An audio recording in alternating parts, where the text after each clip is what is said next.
Inspiring, informative, and entertaining talk and music. You're listening to TW3 Radio. Sometimes it's hard to get yourself to do the things that you need to do. Why would you delay things that are important that will help you to reach your goals? And you wonder why that is. You have this huge goal, yet you cannot seem to push through the mental block, that you have something that you want to do full time, but you can't seem to beat procrastination. This is something that we see over and over and over again. And it's this idea that you don't ever start. You stay trapped in your head. We are what we repeatedly do. There are mental habits that are bad, there are emotional habits that are bad, there are physical habits that are bad. The worst habit, and you're gonna hate me for saying this, the first hour of the day is touching your phone. It's the worst thing you can do because you have that addiction to it. And I'll tell you the reason why you don't want to do it. When you wake up, talking about brainwave states, we're talking about superhero states, your brain cycles through different brainwaves. Beta is when you're most awake. You're in beta, most of you right now. Delta is when you're asleep. In between theta and beta, when you're most awake, is a state called alpha. All right? It's a state you go in when you meditate. States you go into when you do deep breathing. Your character is formed by habits.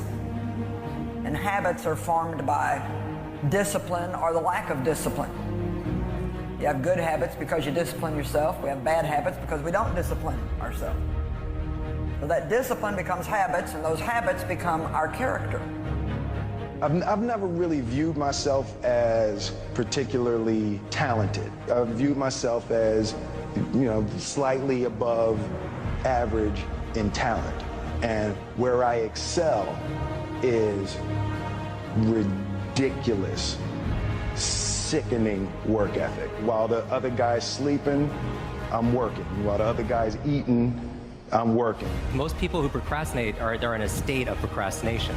That's the feeling, right? Or they have a poor strategy for executing things, getting things done. One of the best ways of changing your state is by moving your body, right? Because as your body moves, your brain grooves. The thing about life and business and success is that you have to be willing to start. And for people that procrastinate, starting is the hardest part. For people that worry, for people that think too big, starting is the hardest part. If you want to get off the cycle of bad habits and average choices that you've been living in, go out of your way to take a small step forward, then another and another. I learned very young that you don't try to build a wall. You don't set out to build a wall. You don't say, I'm going to build the biggest, baddest, greatest wall that's ever been built. You don't start there. You say, I'm going to lay this brick as perfectly as a brick can be laid. There will not be one brick on the face of the earth that's going to be laid better than this brick that I'm going to lay in this next 10 minutes. Yeah. And you do that every single day. And soon you have a wall. And soon you have a wall. And I think psychologically, the advantage that gives me over a lot of people that I have been in competition with in different situations is it's difficult to take the first step when you look how big the task is. The task is never huge to me. It's always one brick. How do you force yourself to do it? You can wake up in the morning and say, today I'm committing to making small progress on this thing I'm curious about. I believe there's a success formula, and it takes two parts. It takes first showing up. 50% of success is just showing up. I think in life, you want to show up for your health, show up for your relationships, show up for your career, show up for your service. But just showing up, is that just going to get the job done? No, you have to play full out. Why you're doing the things that you're doing. Why do you have the bad habits that you have? Like when you find yourself at the same point over and over and saying, oh, this is like Groundhog Day. Why is it that I just keep landing in the same spot over and over? Well, you have to look at it and say, what are the things leading up to that? What are the decisions I'm making? What are the habits I'm doing? Why am I doing the things that I'm doing? And pretty soon you can start to recognize your own patterns. When you can recognize your own patterns, that's when you can create change. You will feel resistance. You will struggle. You will start to feel like it needs to be perfect. You're going to come up with excuses. You're going to talk yourself out of it. Why? Well, because you're used to thinking, and now you're asking yourself to do. Why am I explaining what you should expect? The reason why I'm explaining what you should expect is because it's normal to feel those things. It's normal to feel scared. It's normal to feel like you don't want to do it. It's normal to think about doing it perfect. Letting those things stop you is a choice.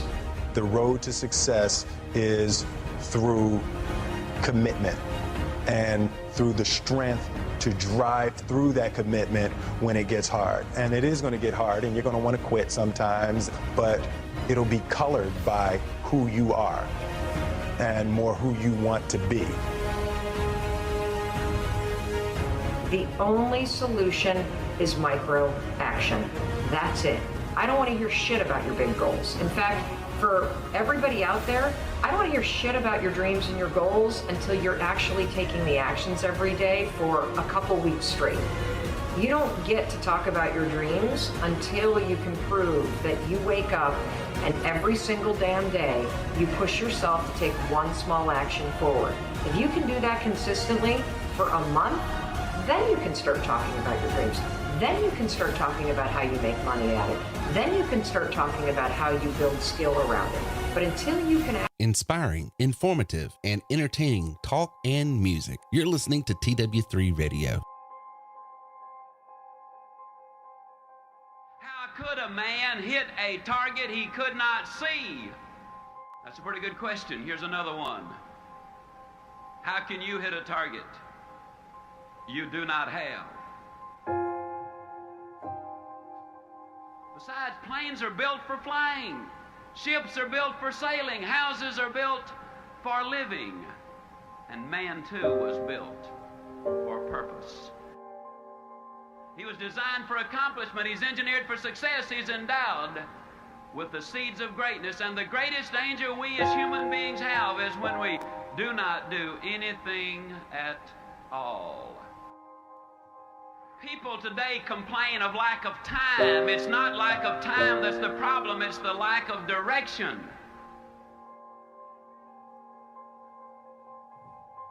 Are you a wandering generality? Or are you a meaningful specific? Are you going to work tomorrow because that's what you did yesterday? If that's the reason you're going tomorrow, you won't be as good tomorrow as you were yesterday because you're 2 days older and no closer to the goal you do not have. What about you personally? Have you got your goals laid out? Are you a meaningful specific, or are you a wandering generality?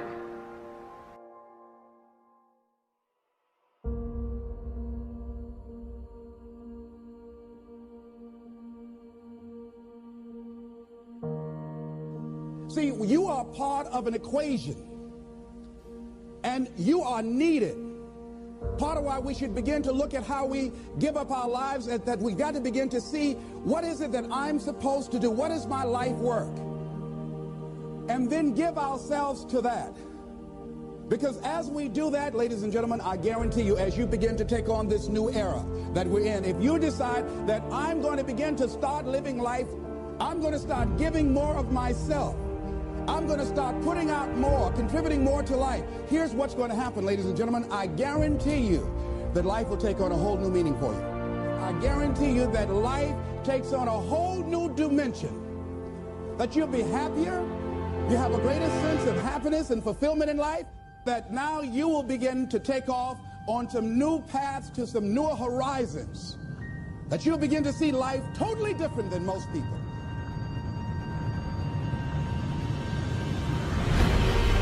You got to have those long-range goals. And the rule is a simple one. You go as far as you can see. And when you get there, you'll always be able to see further. Are you a wandering generality? Or are you a meaningful specific? And most of us go through life because we're not using that which we've been given, that we are punished, that we're going through life getting up in the morning with no reason to get up. There's a scripture, when I heard it, I couldn't understand it. I say, how cold? He that hath shall get, and he that hath not, even that he has shall be taken away. He that hath a generous view of life, he that has courage, he that hath initiative, he that hath resourcefulness. I say it with all of my heart. I know in my mind that man was designed for accomplishment, that he's engineered for success, that he is endowed with the seeds of greatness.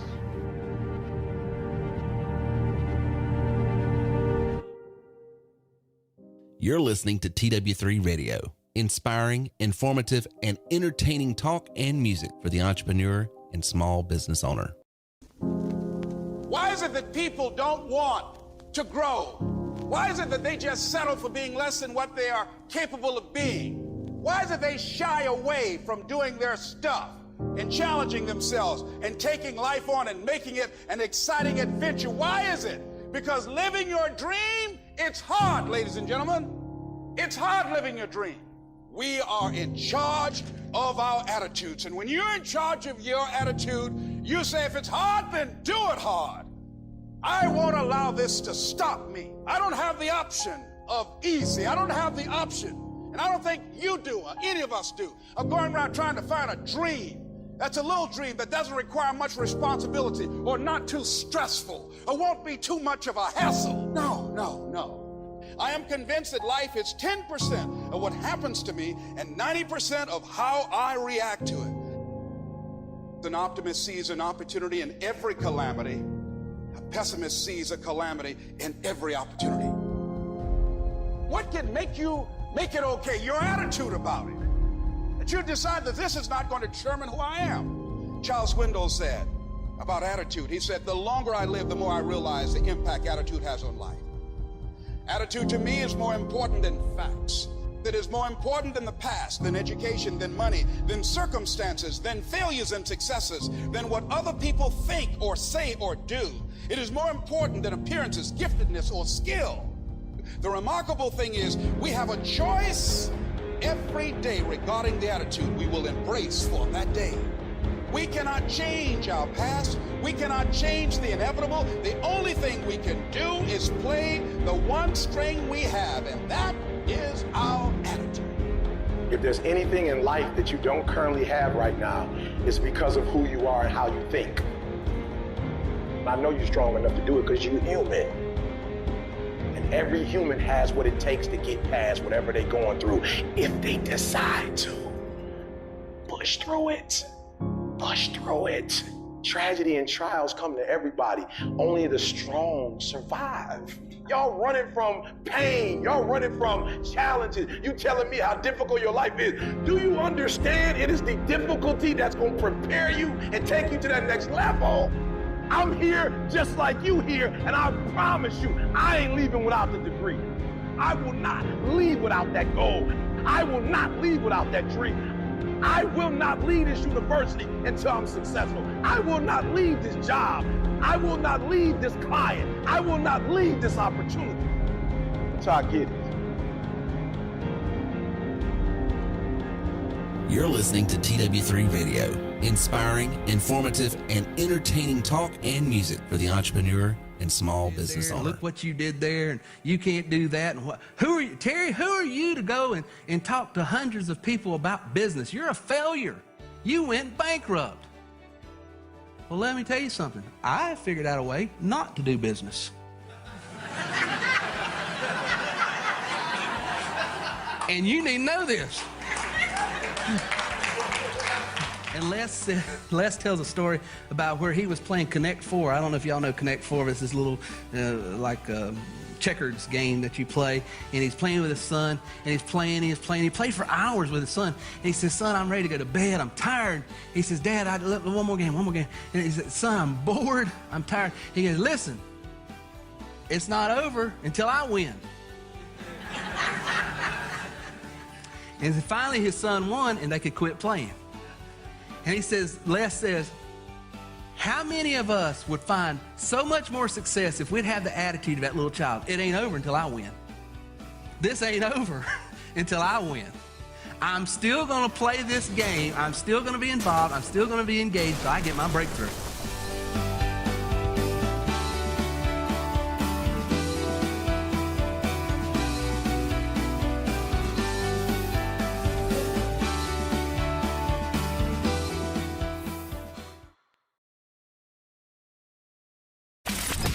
Welcome to TerryWilson3.com, home of TW3, the most powerful marketing tools, training, and technology on planet Earth.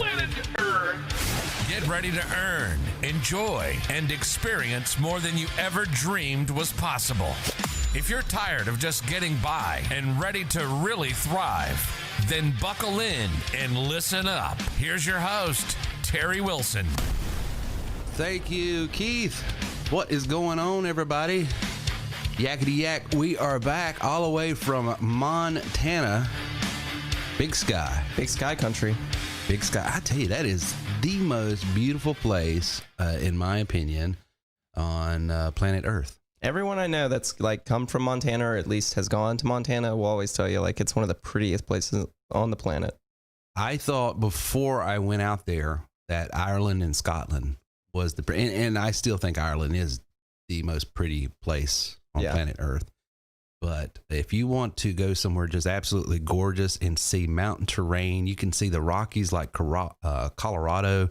You can see unique architectural things going on with the mountains like Utah and Arizona. Yeah. It's in Montana. It's like Colorado without all the tourists. It really is. Like without all the traffic. It really is. And I thought Colorado was beautiful, so. Colorado's gorgeous, Utah's gorgeous, Arizona's gorgeous, but man, Montana, the streams, the mountain, there is a wide spectrum of things to see. Yeah. And so, in Arizona, it's mostly desert. Yeah. Utah, mostly desert. Colorado gets some more, you can get green and this, but man, Montana. That's why Kanye moved out there. Kanye West, is he really? Yeah, he 2018. Nobody's going to care about this, but well, no, that's all right. In 2018, he moved out there, and they were kind of like he had interviews where they were asking him like, he moved out to Montana, like what was the deal with that? And he was like, by myself, it's the prettiest place on the earth. It really is. He bought himself like a big old ranch out there, and he put out a 2018 album called Yay, and the cover was like his view in the morning of like what he has when the sunrise comes up. Beautiful album cover, and it's like this is his backyard. It's Montana. I'm telling you, crazy. I got a lot of comments on our pictures that we took while we were on vacation there, but the pictures don't capture it. Yeah, it's sort of like trying to take a picture of the Grand Canyon. It doesn't do it justice. It just doesn't do it justice. You can't catch all the nuances and the reflections of light, and it's just absolutely gorgeous. Well, tonight is a very, very special show for yours truly.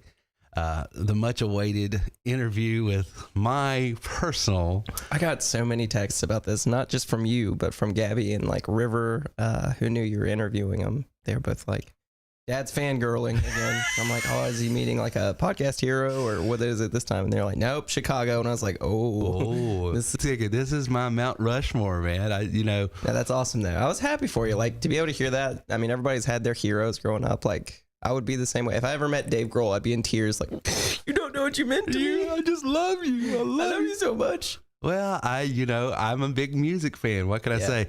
I love sports. I love music. It would be the equivalent for me of meeting Michael Jordan, or even LeBron, right? Yeah, it just you see these people that do just supernatural things in a space that because you dabble in it or have done something, you appreciate the difficulty. You learn to respect it even more. Yeah, had I never picked up a horn or played a keyboard or tried to sing or lay down vocal tracks, then I would not have you wouldn't appreciate as much as you do. Not the depth. Yeah. I mean, everybody can say, oh, that sounds good. Yeah. But you get in there and try to do it. Yeah. And you see, you pick up a basketball. Yeah. It's like, you don't understand. He jumped from the free throw line. You don't understand. This man is magic. Yeah. So it really is. But I want to read this quick story and then we'll get right into it. In 1962, a 7-year-old boy named Edward boarded a ship with his family and sailed from his life he knew in Holland to a new life in America. The family had no money, all their belongings stuffed into a single trunk alongside the family piano, and their ticket by playing with the ship's band. Ed arrived in California and struggled to fit in. He spoke no English. School was very confusing, and segregation was in effect at the time. Considered a minority, he attended an all-black school and managed to make friends there. Still, the white kids picked on him, feeding him dirt sandwiches and mocking his strange language and name. Ed's dad couldn't find work as a musician, so he worked as a janitor and played where he could find gigs on the weekend. His mother worked as a maid. The family escaped hard times with music. They would march around the house playing pots and pans and singing at the top of their lungs. They loved music, and the louder, well, the better. They spent any money they could save on instruments. When teenage Ed tired of piano, his mother, not wanting him to abandon music altogether, gave in and bought him a set of drums. Ed loved those drums, and it angered him when his older brother had taken over the set and quickly became a better drummer than him. So for revenge, Ed stole his brother's guitar and tiny amplifier and began plucking away loudly, having no idea how to play or even read music. But it felt good in his hands, so he kept at it. Before long, it became obvious to Ed and his brother Alex that they had found their respective instruments. They formed a truce and a band, using their last name as the band's name. They would jam cover tunes together in the living room every day. Plucking quickly developed into a very unorthodox style of guitar. He was chasing a sound that he heard so clearly in his head, he became obsessed with finding a guitar that could replicate the sound he heard in his head. He spent hours at a music store where he worked delivering pianos, searching every guitar for that sound. No standard guitar sounded the way he wanted it to sound. So Ed began acquiring old guitars, however he could, and getting at the electronics. Literally bolting and hot gluing them into components he chiseled into the wood body of other guitars, all in an attempt to recreate the sound he was hearing so clearly in his mind. His bedroom looked like a mad scientist lab.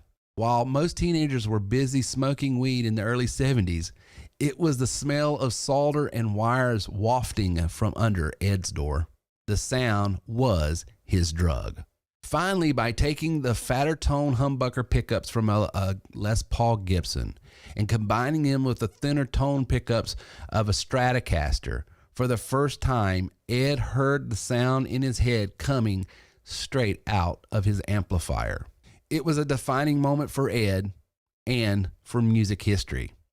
The guitar he famously named the Frankenstrat was indeed a monstrosity. In an attempt to cover up all of the burnt and chipped apart wood, he painted the guitar with a wild red, black, and white stripe pattern. Eddie and Alex set out to complete the band and find some gigs. They added a barrel-chested bass player with a bird-like falsetto and a flamboyant singer from New York named Dave, born to be a frontman. In the mid-70s, rock was dead. Disco and punk ruled the airwaves. Other musicians would laugh when they saw the band loading their gear into the club looking like a glammed-up throwback act. And what the heck was with the ridiculous-looking guitar with all the corny striped paint job?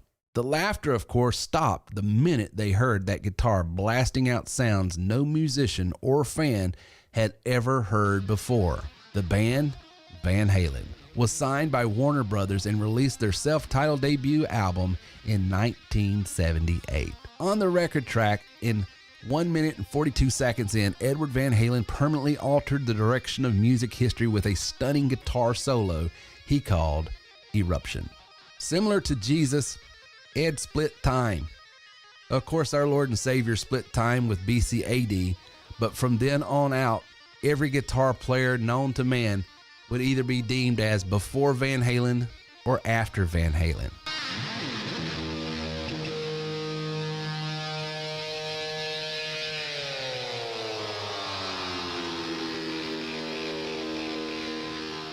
I love that story. Yeah. I mean, because, you know, here it is. It's about entrepreneurialism. It's about giving honor for such a great artist.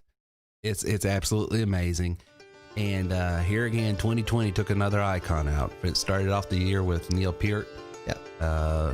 I forgot about that. That's awful. Yeah, and then ending the year with Van Halen. But it is what it is, and you know, I read something that he's gone. Be happy that he even came around. Yeah. And so that's what we celebrate. When we get back right after this, we're going to get into an interview I had with an icon that I've grown up with, and you're going to get some Folks, you're going to get some business lessons, some mindset lessons out of an interview I had with a superstar musician when we get back right after this.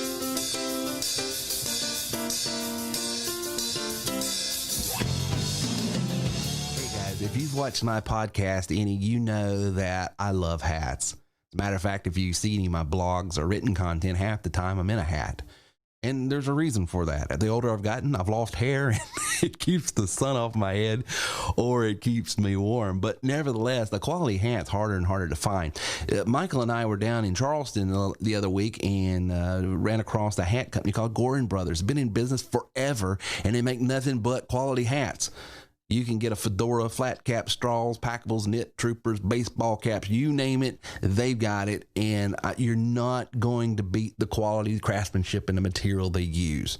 You're just not. And I thought all hats were created equal until I put one on my head. And I was like, good Lord, this feels so good. It breathes. It keeps the sun off my head so I don't get burnt. And I just love it. And so if you want a quality hat, go to Gorin.com or go to TerryWilson3.com/hats. It takes you to the same place. They're not an affiliate of ours. This is not a paid advertisement hats. And I think you will too. If you mention this podcast, because I asked them, hey, can I advertise for you and give a little back? Because the real reason I'm doing this is to give value to you, to give you a discount on something if you like it. And they said they would. So they're going to offer our listeners a 15% discount if you just mention the podcast and say, hey, Terry said I got a 15% discount at TerryWilson3.com just by calling you. And you can also call them if you don't want to go to the website, 843-518-4287. That's 843-518-4287. It's the Gorin Brothers hat company. Don't be boring. Go get you a Gorin hat. You're listening to TW3 Radio. Inspiring, informative, and entertaining talk and music for the entrepreneur and small business owner.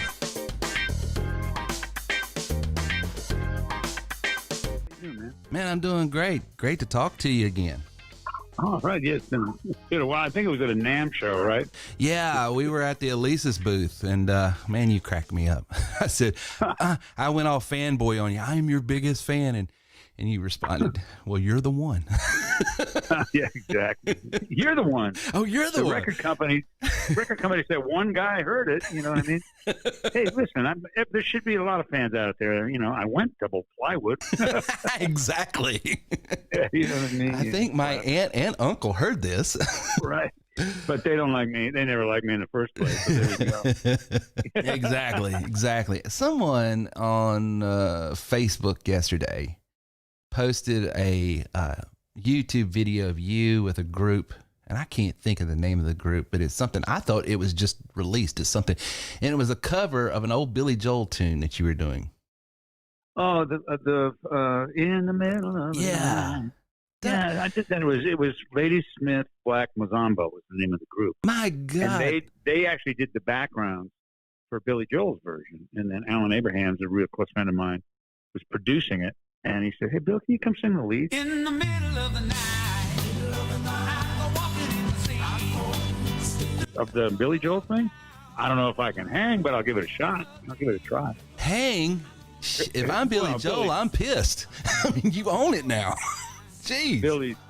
Billy's a monster, man. You gotta kind of stay true to his lyrics and melodies a little bit to some point without me just bluesing out like a fool, which I've been known to do. I had my kids in here the other day, and it lit him up when he heard you do that cover. And I told him, I said, listen, this dude you could put him in a monastery doing Gregorian chants, and the monks would start grooving. You know who Greg Matheson is? Yeah. I've worked with him a lot of co-produced some stuff. He and I got 3 songs on my upcoming album. But he was producing somebody in Rome, and he was with Tommy Vicari, who's a really major league engineer and a fun guy. I love Tommy. So they were both in Rome doing Umberto Tazzi's record, and they had a day off. So they said, let's go tour us out and sightseeing. So they ended up in the catacombs. So they're going around in the catacombs, and that's really kind of a pretty deep situation down there. A lot of graves and that kind of thing. A lot of really kind of dark history went on in that neck of the woods. And so they're walking around there with this sort of tour, and then Tommy sees this what looked like a staff and some notes on a chart, and he says, "Is that music?" He said, "Yeah." He said, what is it?" And Greg just goes over and whispers to him, "Volare." They both started losing it. People were looking at him like, you sacrilegious. But this was a Gregorian thing. It just had to be, 500-600 years old or more, a couple thousand years old probably. Oh, my word. Volare. Jeez. Tommy completely lost it. If that guy, if he wasn't a musician, I swear, I think he would be a comedian. Yeah. That was really funny. I wasn't expecting the twist on that story. That was actually pretty funny. That was funny. But, started out asking him about, he did a cover of an old Billy Joel tune that was a hit. I remember you showing me that. And it goes back to even what we was talking about earlier with Eddie Van Halen. He could have said, well, that's already been done. Someone else has already done it. It's been a hit. Why would I? But if you ever listen to his version and Billy Joel's version, they're completely different, and they both have they stand on their own merits. But I think sometimes, people in business, people that are trying to pursue a goal or dream, one of the things that people, well, so-and-so already does that. Sure. And the thing is, so-and-so already does it, but you haven't. Yeah. And you're going to have your own style, your own artistic interpretation of how you would interpret this and how it would be done. But one of the things about music and art and those things that we don't appreciate as fans sometimes is there's actually a business behind this. Mm-hmm. The way he makes his living is for his songs to be either sung by other artists or him perform it, or people come out and hear it live, or they buy the music. There is a business behind his art. And that's one of the things I love about TW3 and what we do is we try to help people find, what are you passionate about? Yeah.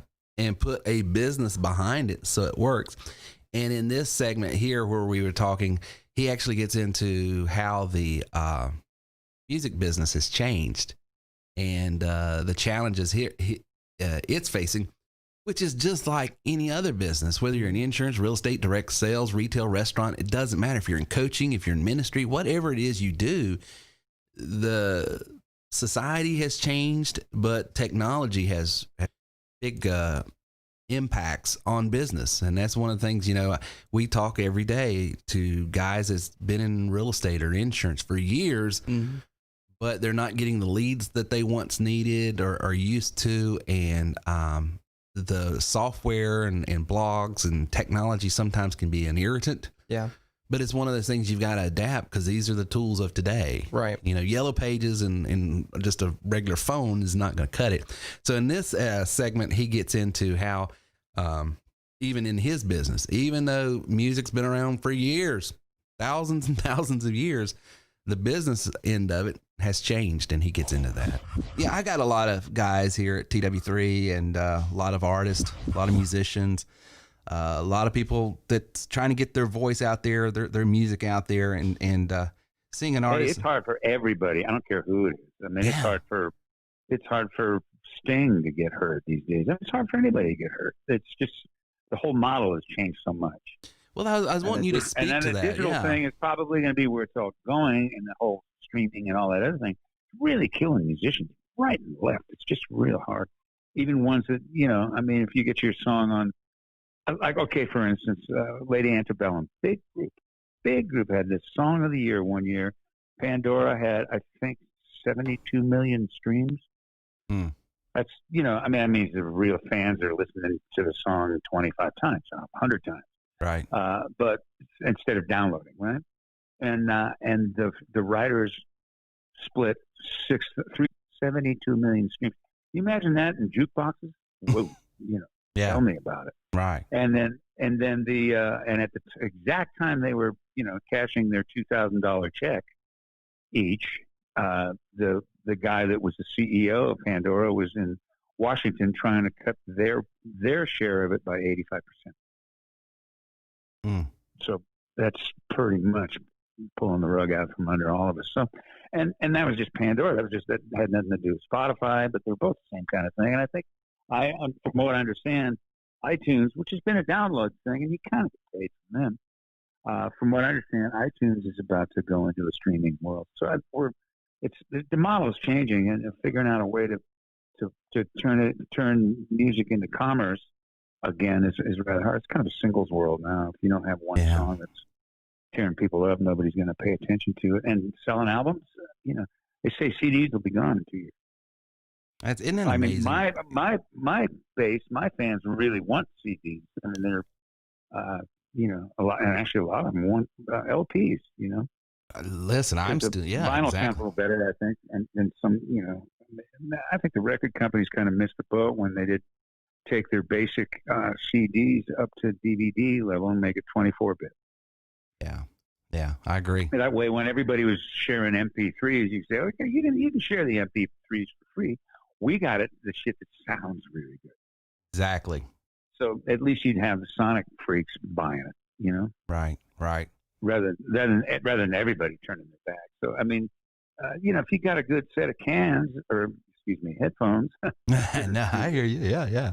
Yeah. If you got a good set of headphones and you're listening to, say for instance, you got your TV and your speakers all connected to movies that you're watching, and that's usually where you play your CDs. And you notice that the soundtracks for the movies sound better, sound bigger, they sound fatter. That's because they're 24-bit as opposed to 16. Right. So, what do you do as Bill Champlin if you're starting out? What would you advise a new artist that's just trying to get out there, trying to make it happen? Well, my son is, he's in his 30s and he's an absolute monster. He went ahead and he got on The Voice. He did absolutely great. That came in number 3. He was in the finals. And it kind of didn't do anything for him. If anything, after a couple of years afterwards, he had to do everything he could to try to live it down. Really? So it's kind of hard to say, but I think the guys that get the attention, at least from what I've been able to see, are the producers. Yeah. The producers are usually piano players that really got their, Logic or Ableton or Pro Tools, or Digital Performer, whatever platform they're working on. Because, digital music is just a series of ones and zeros. Yeah. When you really get right down to it. It's one of the reasons it makes it as mutable, as manageable as it is. And I think that's one of the reasons why a lot of the music that's out now is just perfect. Yeah. And you just don't want to listen to it more than once. Well, there's no soul to it. They just took the bark all off the tree. Listen to Hendrix's record. There's a little time, faster here, slower there, some pitch things here and there, and you just don't care. So, one of the things he was saying there that I think just corresponds, Reagan, specifically with business, is back in the day you could be a rock star, or you could be an all-star just by being this guitar player or this drummer. Yeah.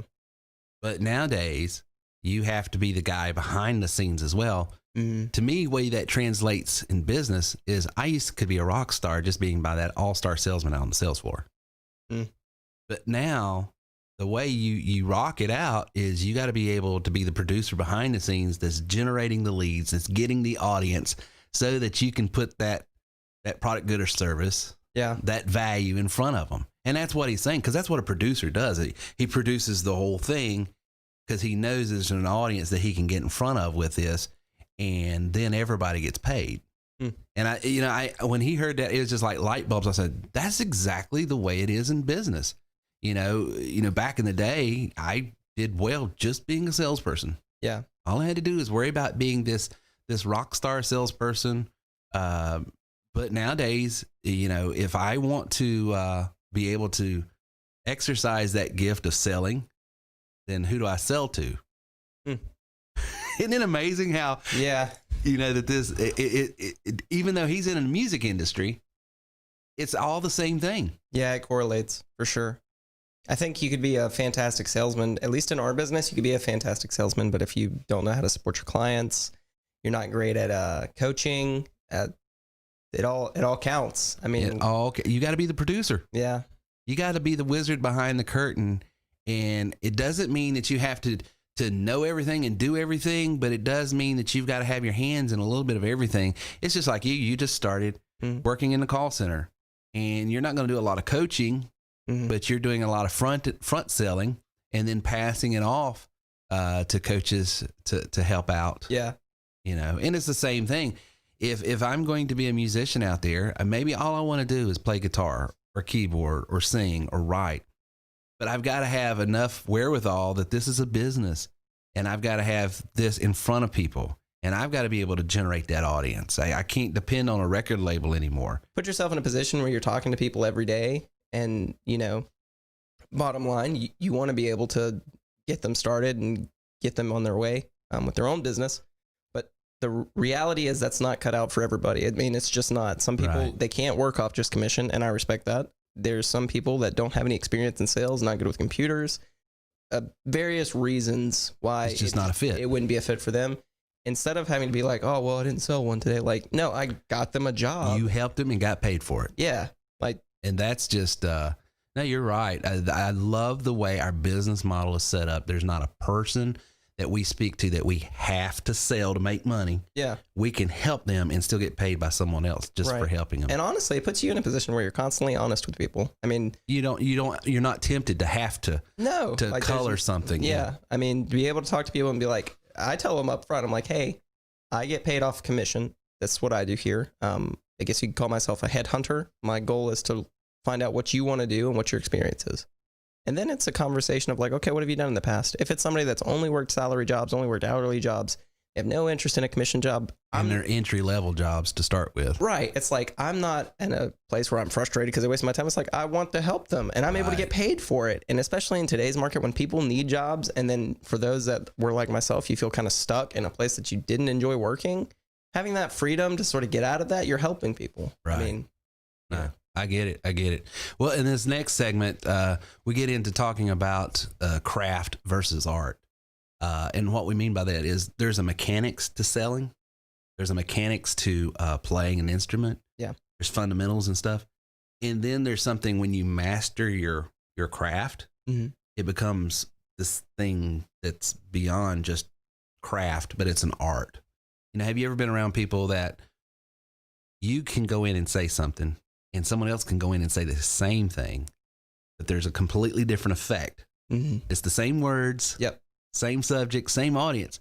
And that's that artistry. And to me, art connects to people on a deeper emotional, psychological, and for me as a believer, a spiritual level that sort of bypasses the whole intellectual side of things. And he gets into, you know, as a musician, you work on your craft, but every once in a while you get good at what you're doing, that your craft turns into art. And that's when it's very rewarding. So, and this goes into everything that we're talking about in business, you know, getting good at computers and speaking and podcasting and blogging and creating sales funnels, all of that. That's just craft. That's just mechanics.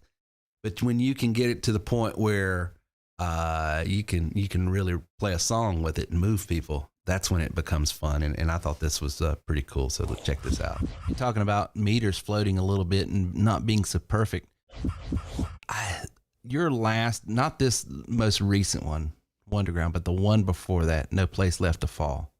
Yeah. I was listening to an interview you were doing somewhere. I can't remember what medium it was. But something I didn't realize, there is a tune on there, and I'm trying to remember the name, but it's you and Will. You know, you're just chopping. I mean, you're on the B3, and I think he's on the Rhodes or vice versa. I think that was Tugging on Your Sleeve. Tugging on Your Sleeve, yes. Yeah, Will was playing like a whirly piano, and I was playing Hammond organ. Yeah, and you guys... and it was just... What happened was is at the end of the tune, the rest of the band stopped, and me and Will just kept going. But you guys put that on the front. And the engineer kept recording it, so we put that on the front and a little bit on the end.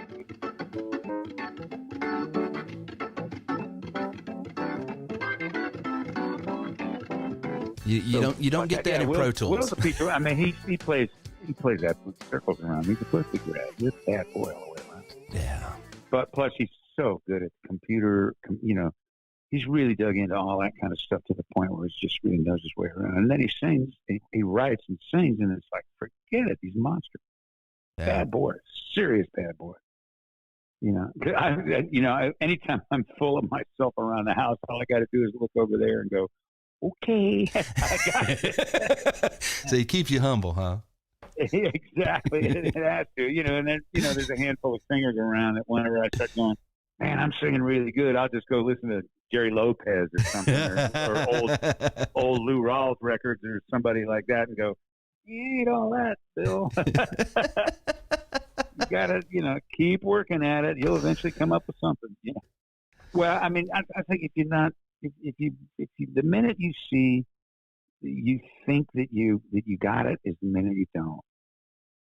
Pretty much, it's just the nature of the thing. It's like golf. The minute you tell yourself, "Man, I'm playing good," you're in the next stroke. You're in a rough. It's as simple as that.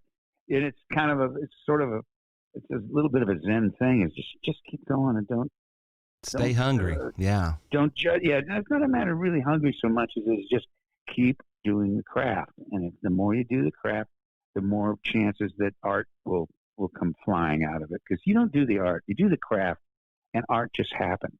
Yeah.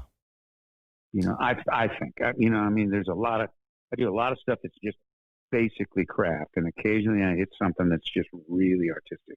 Yeah. Lyrics and chord progressions and whatever, and I just go, man, and the more you do that, the better chances you have of something just turning into art.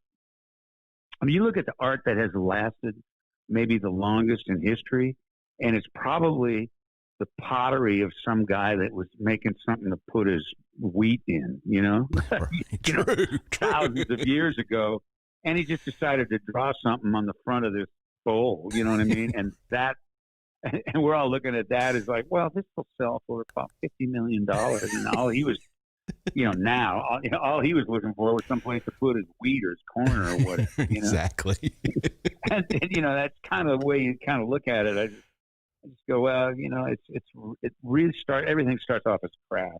Yeah. You do, and then somebody else told me something almost the opposite. That when you record, the first thing that goes to tape or digital, right. The first thing that ends up at your destination is who you are and how you feel. Yeah. And then time, intonation, enunciation, all the other things that we've all learned in school. Right. But, if you learn just enough in school, you can actually try to get what you feel on the tape. That's why, highly manipulated and overtuned stays, I kind of lose it. Well, that's what I was going to say. And ask, with all this technology, we can make pitch perfect and all of this other stuff. But, I listened to you in singing with other people, and you just got that voice, that fat voice that just, and it's you've got these guys that sing and they're real pretty, real this, but that's what it is. But you put Champlin's voice with it, and all of a sudden the spectrum just widens up, and there's a soul to it, and there's an emotion to it. And technology and software just can't give that. Well, yeah, but I was talking to somebody else a little while ago. Just which your actual voice itself, you have no choice over what you get. You get what you get. Right. Eartha Kitt got the voice she got, but boy, 2 notes, who she was. Luther Vandross. Such a beautiful voice, but his chops and his craft and his ability to really use it the way he did was just insane. It's great.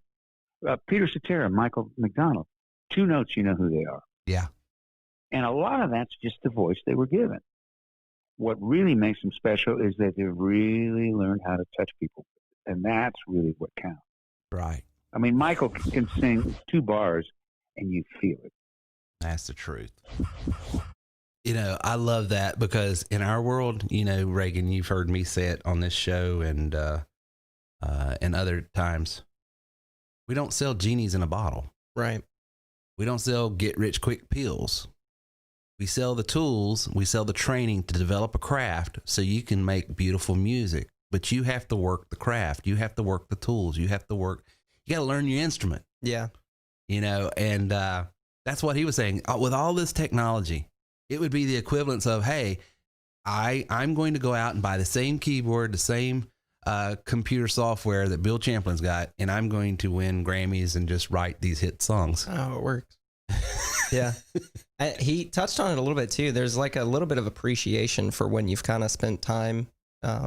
And you talked about it a little bit before, when you spend time in a certain environment or in a certain interest of like what you like, and then you see somebody come around and sort of make art from it, that's when you learn to appreciate it. Like a new band I really like is like a math rock band, which for people that don't know what math rock is basically like a drummer's fantasy, I guess. It's changing time signatures, signatures and different people playing different beats, but then they all coalesce. We used to call it being complicated for complicated's sake. Yeah, I mean, that's what it is. But, my roommates make fun of me because I'll play it in the living room and I'll have like Alicia and all my friends come over and I'm like listening to it. Basically what you had played, they're jamming out. Right. But in math rock terms, it doesn't sound great to maybe an untrained ear. But when you like kind of know what they're doing, I'm like, it's intellectually stimulating. Right. And I'm bopping to it. I'm like, this is amazing. This is the greatest thing I've heard all year. But if you can't find the one, you can't dance to it. They're like, what are you talking about? This is awful. Like, well, they can't feel it. But then there's that human emotion. They're playing different tones and whatnot. But like, I've noticed some of that for our business too. Talking to people that have been sort of in a direct commission sales job, people that work sort of for themselves. And I don't know, there's a difference you can kind of tell between people that have worked for somebody their whole life and people that work for themselves and sort of see our product. I've had people hang up on me because they're like, as soon as I mention, well, we have hourly salary and then commission work from home, they hear commission work from home, they're like, MLM, hang up on me. And I'm like, there's nothing I can do about that. I mean, right. I get where you're coming from. I understand your point of the argument. You should have given me 2 seconds so I could explain, but whatever. But then you talk to I'll talk to these real estate guys down in Florida sometimes, and they're like, wait, you do what with your product? And you just explain it. There's appreciation to it. Well, because they know the art. Yeah. It's like they get it. And I don't know, it's cool to see. It's cool to see that in other, subjects. Well, that's why I love this interview. I said, I'm going to use this interview in this business show just because there is so much mindset. And I think what this is doing for me is it's taking it out of just raw business. Yeah. It's putting it in art. That's life lessons. And it's like, it's the same thing. Yeah. It applies. It's the same thing. It applies just across the spectrum. In this next segment, we're talking about finding inspiration to be able to create. And the thing I love about this is we all every day need to find inspiration. I don't know what inspires you. Some people it's for your mother. It's walking and hiking 40 miles in Montana. I'll never understand. Well, no, I did enjoy it. But for me, it's listening to a song that moves me or art. I'm a big lyric person. Of course, music moves me. But people are moved different ways and they're inspired by different things. And if you're going to do anything great, you got to be inspired. And he goes into things that have inspired him and how he finds inspiration. Another interesting thing, another interview I heard was you were talking about how you listen to instruments like the saxophone to get inspired with phrasing. And well, the players, I mean, when I was younger, when I was a kid, of course I was listening to Lou Rawls because he was a walking, talking, and singing phrasing textbook. Yeah. He knew how to backphrase everything. We became friends quite a few years later. And I said, wow, where's this backphrasing thing that you got so down? And he says, oh, I don't know. I forgot the words until the last second. Yeah, right, Lou. I got you. It's just where the inner clock has really got that thing going on. And for me, and Junior Walker, both of those sax players just had a really cool thing going on. Where they put it, how they laid stuff in there, really something. And hey, I copped it. And I was one of those guys. Yeah, I play both guitar and keyboard. Usually, if I learn something on the guitar, I'll go over to the keyboard and try to learn how to play it there, and vice versa. Yeah, but that English, it was, and just the phrasing, and there was I don't know how to articulate it, but it was just that phrase, that sort of like a spin you put on the phrasing a little bit, you know. It was amazing, you know, some of the stuff. Every once in a while, I'll backbreak something a little further, just to push it home. Kind of an attention getter. People go, oh, what's wrong? Oh, it's great. Yeah, what's wrong here? You know, D'Angelo made a career of that. After a while, you kind of go, any chance of singing something on one? but I mean, he's an amazing musician, singer, through the roof, great. You know? That's amazing. He's one of those guys in the modern era that just kind of came, and I haven't heard much from him lately. I haven't been looking for his album again, but God, he was great. You know, Voodoo and the first record Brown Sugar. Both those records are screamingly great. He's a monster. R&B, deep rhythm and blues player. You know, I mean, player and singer. He's a great Rhodes player. And you know, I don't even want to go into Prince and how great that guy was. I mean, just ridiculous. Oh, I was so blown out when he passed. I was going, oh no, not him. That's all wrong, because he's just consistently musical all the way down the line. And the last guy that had that kind of steady output of great music was Stevie Wonder. Yeah. For my money, you know, Ray Charles, way years before that. So I love that, because he's getting into, you know, as a vocalist, why would you listen to sax players to learn how to phrase and sing? But he does, and he's listening to other things and other people and other sounds. And it's just like tonight, we are listening to a musician, songwriter, artist, and taking business lessons from it. Isn't it amazing how you can find inspiration if you'll learn how to contextualize it? Yeah. And inspiration comes from different places for different people. It was like you were saying, Mom gets inspired by walking and nature and whatnot. I think what's cool to do sometimes is research sort of really successful businesses, musicians, and kind of find out what inspired them. You know, kind of like what you just did with Bill Champlin. Like, saxophone is what inspires his vocals. It's so weird. Isn't that weird? Yeah, but it's like, but you kind of get it when he gets into his explanations. Like, I'm a big Foo Fighters fan. Dave Grohl's my hero. Like, listen to him describe why he has so many guitars. Like, there's 3 or 4 guitarists in his band now, which granted, it's more of just has all these friends and he just invites them to play. Come on. Yeah, and then they just all become, guitar players. But like, starting out, what inspired him was he's a drummer.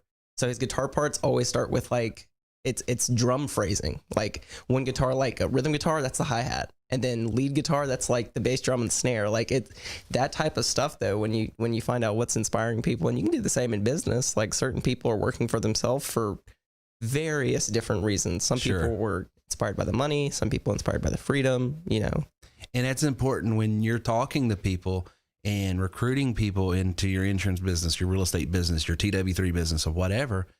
Don't assume that what inspires you is what inspires them. Will inspire them. Yeah. You need to learn how different people are inspired differently and speak to all of it, so that you're not alienating other people.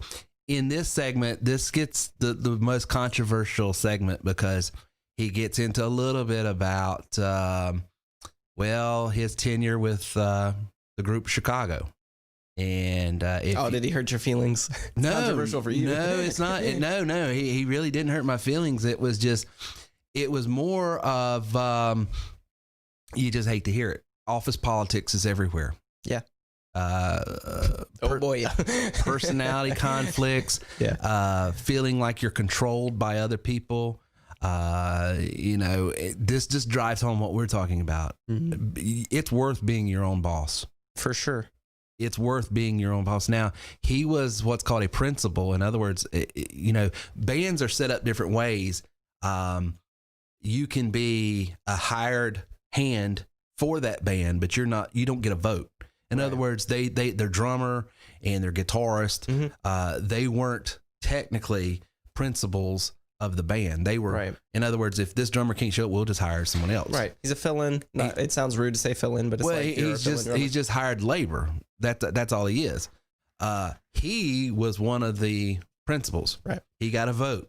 this is what we're going to do. This is what he was one, but he wasn't with the original DePaul University college graduates that started the band. Okay. So you'll have to fill people like me in that are not. Yeah. He came on, Terry Kath, one of the founding members, accidentally killed himself in 78, I believe it was. And they waffled for many, many years, and very few hits after that. And Terry Kath was a Ray Charles sounding soulful voice. And Peter Cetera was that high tenor that was pretty, all the lovey-dovey stuff. And Robert Lamb was more of the baritone, just the meat and potato type singer. But they didn't have that soul. And they got a new producer in the early 80s, and they said, you've got to have an R&B to offset some of this jazz pop sound that you've got. And so they brought in Bill Champlin, and he already was a Grammy Award winning artist and had his own bona fides, if you will. So he wasn't just going to be hired help. Right. So they had to make him a part of the band. Well, the problem was he started, his light started shining, and it made some insecurities in the rest of the band. And well, who do you think? We've been doing this for 12, 15 years prior to you getting here. Yeah. Well, you just asked another all-star to come in. Right. He knows his worth. He knows his worth. He knows his value. And, by the mid 90s, that relationship became more and more sour. And so it happens in office, restaurant businesses. We see it happen in sports all the time. It happens all the time. So he spoke to that a little bit in this segment. Go back out on the road and sing "Make Me Smile" or "Make Me Senile" or whatever the hell, whatever it's gonna be. You know what I mean? Oh, listen, I wasn't gonna go there, but I'll just hit one thing. I think it's terrible. Some of the things that was done, said, and comments made. There's really kind of not a group there anymore than there is. Tribute bands. I think Lamb and Lockman and occasionally Panko show up in everybody else's faces nobody knows. Man, from what I understand, singer's really good. But I mean, when I was done with that, I just turned around and walked the other way. I'm out of here. No, I did it. You served your time. It paid the bills, I'm sure. I did my bid. Like the old spiritual goes, free at last, free at last. Well, I mean, it was just getting more and more uncomfortable because, they wanted me out of there for a long time. They just figured they'd make it really uncomfortable for me until I quit. And I just went, well, if I quit, you're not going to give me any 28 years and not even a gold watch. You know what I'm talking about? Yeah. Yeah. So it was a Mexican standoff, and eventually they just went ahead on. Yeah. And I didn't get a lot, but I got enough to get me kind of going to the next world, Sure. But I felt, when it was over with, I was snake bit for a couple of days, but after a while I went, hey, I'm sleeping better suddenly. Exactly. I'm not shaking or any of that kind of crazy. It's just a high stress situation, and I've seen a lot of bands, in that same kind of level. There's just a lot of stress, a lot of weird little games played and stuff. Hey man, what a scene. Let me be what's the word for it? Let me be just insecure all the time because I can't afford the gas from my 2 Rolls Royces or my Bentley or give me a break. Well, I'll tell you, for my money, that time period between, I would say, the late 80s up until about 93, 94, I mean, I loved it. The Dwayne Bailey, when Tris was just getting in the band, and it seemed like you guys were still writing and still being creative, and you weren't at that time in those shows. I felt like you were stuck back later on in some type of orchestra pit almost. It's like you were covering all the parts for everybody else. If they could have put a scrim between the non-originals and the originals, they would have done it. Yeah. But there's still that thing that, even Vince Cetera, even as big a star as he was, he said, we got to at least look like a band. Yeah. Peter's a cool guy. I've always gotten along with him pretty well. Dude, you guys' voices blend. It was just amazing. I'm addicted to you, babe. You're a hard habit to So apparently, office politics is everywhere. Craziest thing. And people's insecurities and people's wanting to mark their territories in a business. Yeah. Is everywhere. And, it's a shame, but here again, it's why I advocate entrepreneurialism. Sure. Because it truly is the great equalizer. No, for sure. I mean, there's no one to really blame but yourself. I mean, but that pressure sometimes is overwhelming. You got to work your way up to it. Oh yeah, it's a gamble. I mean, I don't want to say gamble, but you got to weigh the benefits with the negatives. It's like, well, it is a gamble, but it doesn't have to be a high risk gamble. Right. Yeah. Going into work for someone's a gamble. Who says they're going to be open tomorrow? Says they're not going to fire you the next day. Exactly. Every life is a gamble. Yeah. I mean, no, that's true. It's just, I want all the cards. I think it's also about personality types too. That's why we advocate, screen the people you bring on. Find out how they are. Cause I think you see a lot of bands that, I feel like I'm a one-trick pony, but I can only reference the Foo Fighters. That's just because I can only reference Chicago. I just know everything about the Foo Fighters. That band, you got that honest, by the way. Yeah, they've only ever gone through one member, and it's just so weird. They have I think 6 guys now, and they've all been around since 2002, and they're still going. So, pretty long-term members. They started in '94, but the only member they've ever gone through was their first drummer, and that's because. It sounds bad to say, but everybody in that band kind of knows their place. Right. They know Dave Grohl's King Grohl. Right. Well, he's Dave Grohl is the leader. He's the Foo Fighters. Right. But the drummer came from another band where it was very equal standing. Everybody's standing on their own 2 feet. We're all held equally. But the thing is, democracy over there. I mean, if you know the Foo Fighters, their first album was all recorded by Grohl himself. He did all the drum parts. He came from Nirvana. He is a drummer, so it's when there was recording sessions where Grohl didn't think the drum parts were up to par, he just went over and re-recorded them himself. He's like, and the guy got really upset for obvious reasons. Sure. Well, you took away my parts. No, I don't feel like a part of the band. He's like, he didn't kick him out. He was like, I still want you a part of the band, but I just know what the drums need to sound like, and that wasn't it. You can still tour. We still love having you on. And the guy left. Right. But then for all the Taylor Hawkins took over in '97, still with the group, but it's just kind of it's a personality thing. Yeah. I think that band works because everybody knows this is Grohl's band. We love the music. That's why we're a part of it. I think if maybe more of those members were not so entrepreneurial, or if they were more entrepreneurial and they were more like Grohl, they probably wouldn't mesh in that band. It's not a fault on them. It's just exactly. It's personality types. Definitely. Bill Champlin's very obviously he's his own man. I don't need. And that's not a bad thing. That's not a bad thing. That's exactly. how he is. And it's not that he's hard to get along with. I mean, listen, this is the second time I've ever spoken with him. The first time was just at a trade show, bumping into him, going, "Oh, you're Bill Champlin." That was it. And then I call up, and it's like an old friend. He's very open, personable, open, honest. He didn't hedge anything. Matter of fact, we've edited this up to keep some of the controversy because he'll tell you what he thinks. Yeah. And not in a belligerent way, not in a dogmatic way. It's just this is where I'm at. This is what I think. Yeah. You're asking me questions. You're asking me questions. Here's the answer. Yeah. One of the other things he got into, and I love this because a couple segments ago he was talking about developing your craft. And when you develop your craft, what happens is you're prepared for other opportunities that might come your way. Mm-hmm. He's a rock star. He's touring with a mega band back in the 80s, Chicago. There was no bigger band in the 70s and 80s in Chicago. Now, of course, they waned later on.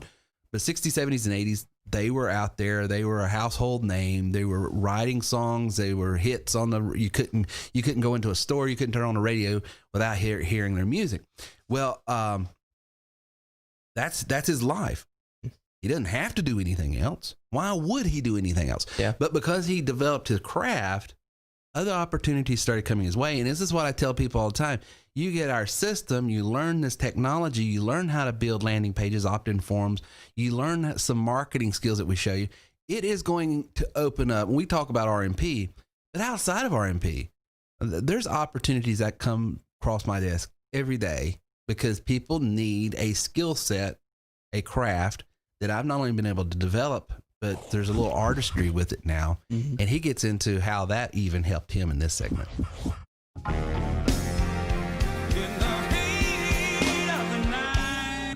The show In the Heat of the Night, 1988, Carol O'Connor.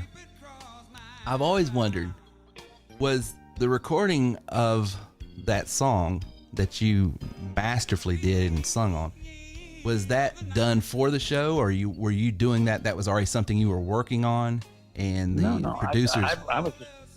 I was one of the singers in Canada. I was home on the road. I was on the road, and I was home for about a week and a half. And Tamara had a gig at this little club down in Studio City. And I put a couple of keyboards together and a stand and went over and played with it. And this guy, Chris Page, came up to me and says, "Hey, man, they're doing this. They're going to do Carol O'Connor's going to do this show In the Heat of the Night." I said, "Oh, just like the, Rod Steiger, Sidney Poitier movie in 1961, 62. Mm-hmm. And Ray Charles did the song there." And I said, "Oh, you're going to get Ray to do the theme?" He says, "No, Ray didn't want to do it." So we're having everybody in town sing it. We got the song, we got the track that we like. And, it's a pretty short little piece of music. So we got the track that we like. But we're having Leslie Smith came in and sang, Mike Finnegan, handful of singers, all that are Iowa singers, sang Circle around me. But I said, "Shut up, what's the money?" He said, "Well, for a demo, it's $150. I went, "Well, I got nothing to do tomorrow. I'll just sit home and watch TV. Yeah, I'll come by and take a whack at it." So I went by, knocked it off. They said, let me hear the last guy that did it. It happened to be Mike Finnegan. I went, "There's no way they're not going to." Mike Finnegan is one of my all-time favorite singers. Oh, my God, what a piece of work. Then he sits at that B3 and just tears the top of your head off. He's just insanely great. One of my favorites, has been for years. But, for some, I just took a whack at it, and the guy that was the main music guy, I think it was Dick DeBenedictis was his name. He, I got the call the next day. He said, "Can you come back and sing 2 more lines? You got the gig." Wow. And it was like, oh, okay. I just threw it at the wall, see what was happening. Same week, same thing happened with ABC was doing a version of hey, watch us this year, right? ABC TV. And me and Jill Colucci went in and did what was it? Dancing in the Street. Okay. So it was my TV week for my whole career. It's like you just knock out all your TV stuff right then and there. There was a song you did. I'm trying to remember the title. I think it was 20 years ago was the title, maybe, with Kenny Rogers. Yeah. Didn't you do that wasn't that you and doing backgrounds for him on that? It was me and Jason Sheff. Yeah. Okay. That's why I just did the chorus on that. And somebody had actually cut the track on it and sent it to Jay to finish it out. And Jay said, "What you need to do is bang this chorus a lot harder than you got it going." So he put me and Jason in there. You'd be surprised what a dime would buy 20 years ago. All my memories from those days come gather round me. And it ended up being good. Kenny's a sweetie pie. I never really met him, but I talked to him on the phone a couple times. Did a favor or two here and there that he kind of needed. Yeah. I mean, somebody he was going to do a song for Burt Lancaster and Kirk Douglas movie, Tough Guys, I think it was called. Yeah. And they had this song for him, and it was all fine and dandy. He wanted to do it, and he knew the people that had written it and everything, and they wanted to do a duet. He said, "I don't want it." So they called me and said, "Well, let's do a duet anyway, and then we'll make it really good, and he'll love it." And I said, "Wait a minute. At the time I was working on something else with Kenny. And I just told him, I said, no, I'm not doing this. If he said he didn't want to do it, I'm not going to sing it. I'm going with what he wanted." And then I told Jay about it. Jay said, "You mean he actually didn't do it?" No, Jay said I told him you didn't want to do it.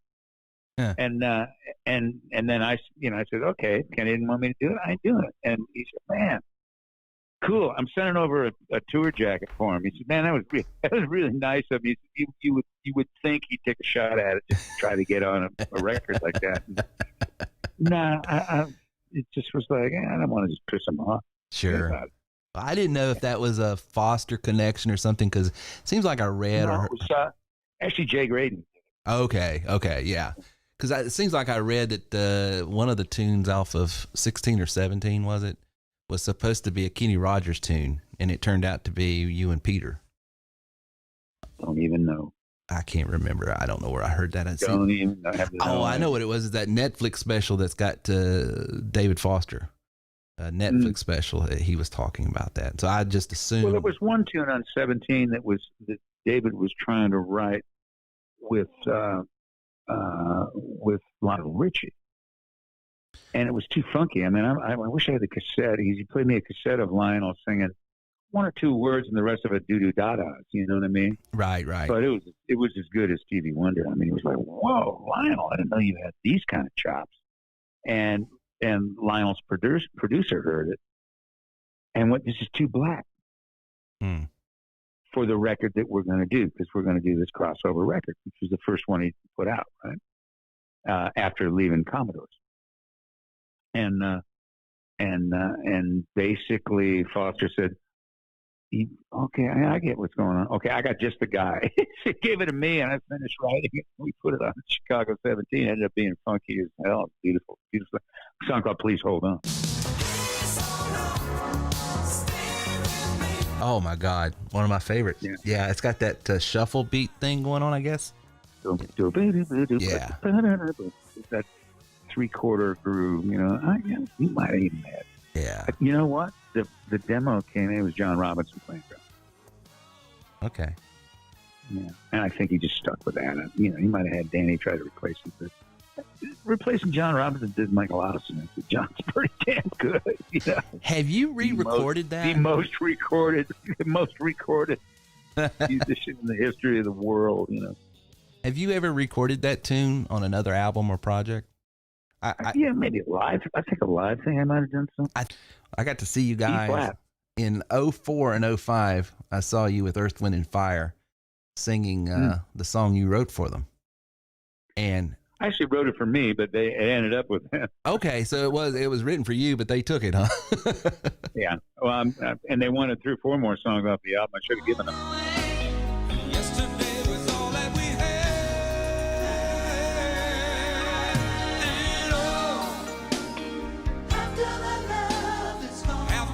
It was another. Oh, here goes another one of my Suzanne Summers career moves. Oops, not so good. Let me see. I got a hit TV show. I'm gonna leave, and I think I'll leave now. I think I'm gonna leave now, and then okay, there you go. See you later. Anyway, neither here nor there. Yeah, I got it. Well, I've been trying to give you an Academy Award the whole interview, but I guess you just won't take it. So I'll take the Oscar. I don't mind. You're just gonna have to settle for your Grammys, I guess. Yeah, right. I mean, I always had a joke back in the day where it's like, well, if you're gonna nominate me for a Grammy and I don't get it, then you got to at least give me a half a Grammy to get home on, right? Just such studio sausage approach to the award shows. You know what I mean? Yeah, for real. Hey, the second one I got was for George Benson. Turn Your Love Around. Turn your love around. And I showed up late because I was so busy working. I didn't get a limo. And the car I was driving I just had to go to the parking lot, way down the street, and walk there rather than have a limo drop me off.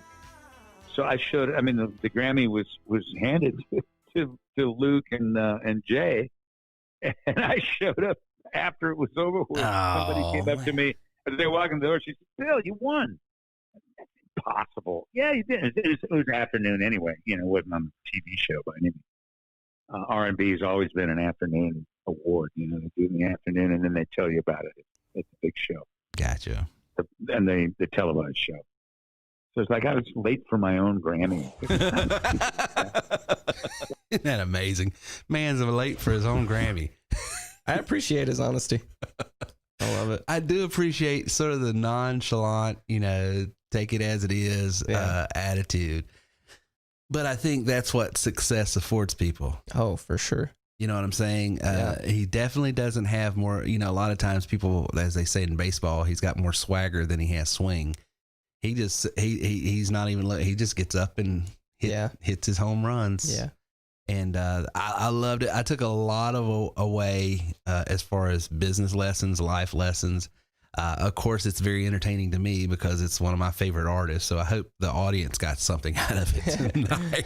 I thought it was a good interview. Now, that last segment, I could definitely tell is like, I'm just going to talk about my favorite songs you've ever done, and we're going to just talk about those because they're my favorite songs, and I'm talking to you. Yeah, well, I mean, that was a bit more self-indulgent. But at the same time, the lesson I get is here's a guy that has mastered his craft, has become a major artist, and can work with Kenny Rogers, Ray Charles, just a who's list of people. And that's what, it validates what we do here at TW3. We teach people how to use marketing tools and marketing assets to build a business around whatever passion they're in. And once you develop that skill set, you develop that craft, and really turn it into something special. For me, it was, I needed to learn how to generate leads for insurance. And so I worked it till I mastered it. And it attracted me into other industries. And I'm not even in, I personally, technically not even in insurance anymore. Right. But that's where it started. And it's the same thing. He started off here, but now you look at his body of work, he's in multiple genres: country, R&B, rock. It's the same principle. I started off in this genre, but you work your craft, you do the process, and that's why the steps we teach back in the back office, steps 1 through 6. That's you're going to the woodshed, you're practicing your skills, you're practicing your rudiments, you're developing your craft. Because once you have that under your fingers, you can play any song you want. Yeah, and I think people have to get used to the fact that it's not. We scared River. River just walked in the studio and he thought he missed a podcast. He thought, was I supposed to be here? It's like, no, but I think that's something that can also trip people up too. I talked earlier about people that come in from insurance and real estate and any sales type working from yourself job. Those people tend to do better. But I've also seen the case where people they have experience doing it that way and they just try and do it the way they've always done it. And there's a reason, there's steps, and it's laid out the way it is, because what over there, while it may work there, may not always work from over here. So learn the rudiments here and then apply what over there to this. I mean, because sometimes people just come in and they kill it. And those are people that are probably already in something that's very, very similar to this. But then there's a lot of different business structures set up for insurance. I mean, about it. And same for real estate. It's not always the same. And so it's good to, like you were saying, get in there, practice the craft, learn the product. Well, experience can sometimes be asset or liability. Yeah. So if I wouldn't take, never mind. I'm not gonna say that. Well, I get where you're coming from. And the other thing is, don't take the used car salesman, stereotypical used car salesman approach at what, because it's just not going to work the same. It's not going to work if you think you're going to be this smooth talking, slick, because number one, I don't think that works anyway. No, long term, it just doesn't work. It's ineffective. But number two, we've got a business model here. You don't have to. Matter of fact, it hurts you. Mm-hmm. What's the guy from Wolf of Wall Street? Do you remember his name? The actor or the real person? No, the real person, not Leonardo DiCaprio. But I can't remember his name, but most people know what I'm talking about. He has, and the only reason I'm bringing him up is because he's got a lot of interviews now lately. Because what he does is he actually helps people. I believe his product now is he helps salesmen. He helps. Yeah, Jordan Belford. Yeah. Jordan Belford. I've actually saw some of his. Now, granted, what he used to do was illegal, and I wouldn't advise anybody to take his approach. I'm talking about new Jordan Belford. The new 2.0. Right, the one that's reformed and sort of admits to what he did was wrong. But he'll even say it now. I've heard him say in interviews, and he's considered the world's greatest salesman or whatever. But he's even talking about it now, how he's a better salesman now than he used to be. And that's because he talks about being able to help people is one of the biggest advantages that anybody can have. And so, somebody did that stereotypical sell me this pen. Right. And he kind of turned it back on the interviewer. He was like, do you even want a pen? And the guy was do you need a pen? He was like, not really. He's like, then I'm not going to sell it to you. He's like, that's what people mistake about being able to sell is find yourself an industry where people need what you have. Right. And the fact is, that's what we have now. I mean, people need jobs. People need that. A lot of people want to get out of their hourly job or salary job. Well, you just transitioned from an hourly or salary type position. Oh, yeah. And you don't have a sales background, but you're killing it. Yeah. Yeah. Well, you are. I mean, you've just been doing it now, what, 2 weeks? Yeah, it's about a week and a half, 2 weeks. Week and a half. Got about 5 or 6 in the pipeline. 5 or 6 in the pipeline. And, but the thing is, I think. But you don't have sales experience. You don't have an entrepreneurial background at all, other than being my son. You've seen it from your perspective. Which I would say exposure has probably helped a lot. Exposure has helped your mindset. And yeah, it's definitely changed my perspective and my mindset on things that people I work with that's my age that just don't see eye to eye, which that's okay. I think they'll get to probably where I'm at around 30 or 40 after they have you're about 10, 15 years ahead of your right. Your generation. At least the way I think about the workforce and how you need to join and well, not to get into, but this ain't politics, so I don't mind saying this. Society has changed. When I was your age, there were more people thinking like you and I do now at 23, 24. It has culturally changed, and it worries me sometimes because the thing about our country is the freedom to do what you want to do and to experience as much as you want to go after. And that's, I would argue, what has made us successful in such a short amount of time. And I pray to God we don't lose that, because freedom is just as I forget who the leader was, is just one generation away from being lost. And is freedom perfect? Absolutely not. Because when you have freedom to succeed. And freedom to fail. And you have freedom to fail. And those stories of failure is compelling. It's tough to see people try and fail. And there's real lives that have been affected by a free society that's hurt. And it's not sure. Freedom doesn't equal perfection. You know what I'm saying? But most people would take freedom to the I would take freedom all day long, because it was one of these things that I was reading the other day. It says, well, the media, we need to have fact checkers. And I was like, well, who's going to check the fact checkers? I mean, at the end of the day, it's all people. Yeah. The only thing that I think it helps in business and in society and everything is not limited free speech, but wide free speech and transparency. Sure. You know, where's the money coming from? Who's influencing this? Yeah. What's the background?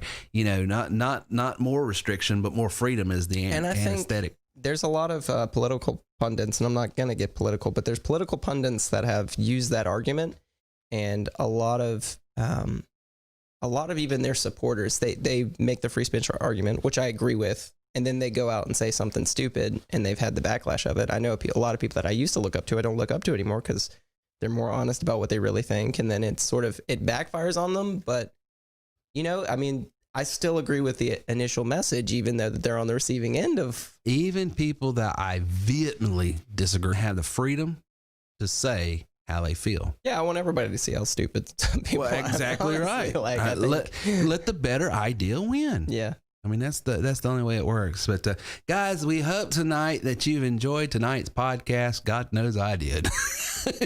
This might have been the most self-indulging podcast I've ever done, but I tried my best to contextualize it to a point where other people other than Terry Wilson, fanboy, got something out of it. So we look forward to it. And by the way, before we get off here, quick announcement coming up in November. We're adding even more support to our membership on Mondays at noon. Mondays at noon. Write it down.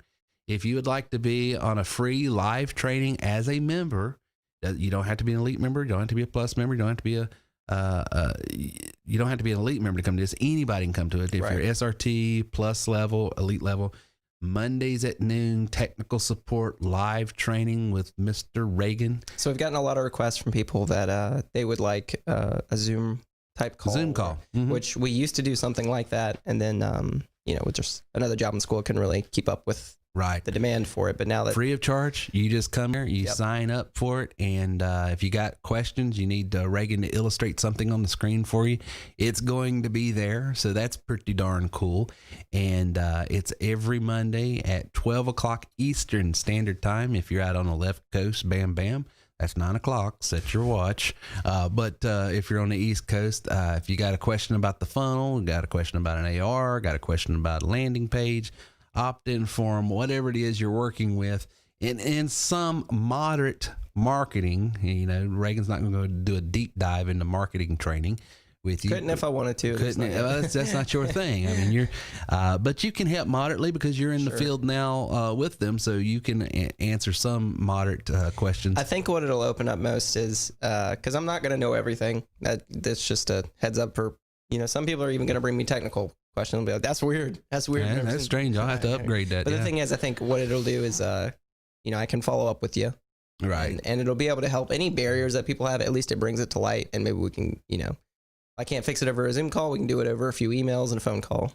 Absolutely. So it'll open the gates a little bit for people that are. Well, you can understand more and more because you're seeing their screen, and as the longer we do it, I'll know more and be able to help used more. to do a weekly training at 9 o'clock at night with me, but the problem is I needed to do an elite mastermind as well, and it was just pushing that to be able to do that. So now that we got Reagan full time, we can put him to work. Yeah.